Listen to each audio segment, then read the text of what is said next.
南投的北中寮这搭是山区，伫咧救济一大地当算长甲真严重。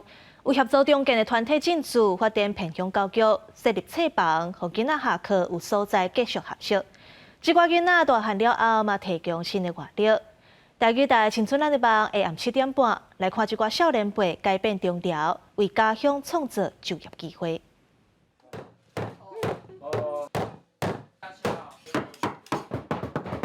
轻轻讲树话，好咧甲树皮厝起来做电锯。这是南投中寮农林所在地发展的工艺教育。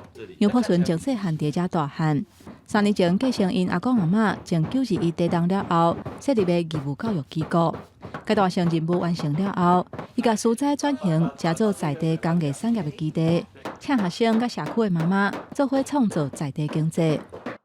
在地真的是没有产业可以支撑，有薪水就是保障。 所以，即便我再没有钱，我还是什么东西节约，一定要先撑过这段时间。但我相信机会慢慢的会浮现。同款是中寮青年的齐小婷，几啊年前伊离开水利工程师的工课，返来故乡，改造因兜的老干妈店，嘛串联在地青年，做伙为故乡尽一份心。伊嘛返去学校斗甲学弟学妹，因为伫高中的时阵，因主任的一句话，改变伊对故乡的情感。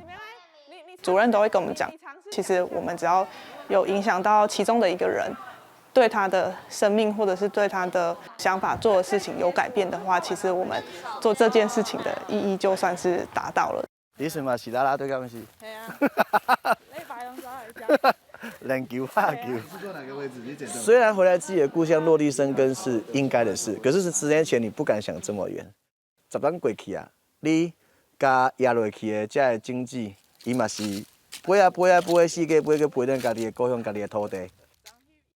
另一代偏乡教育改变中寮真侪囡仔的运命，当出现新的挑战。离开故乡的少年人，嘛，互这块土地情感叫回来。因希望互故乡变甲更较好，或者家做会当好好生活的所在。记者洪条成、吴一修综合报道。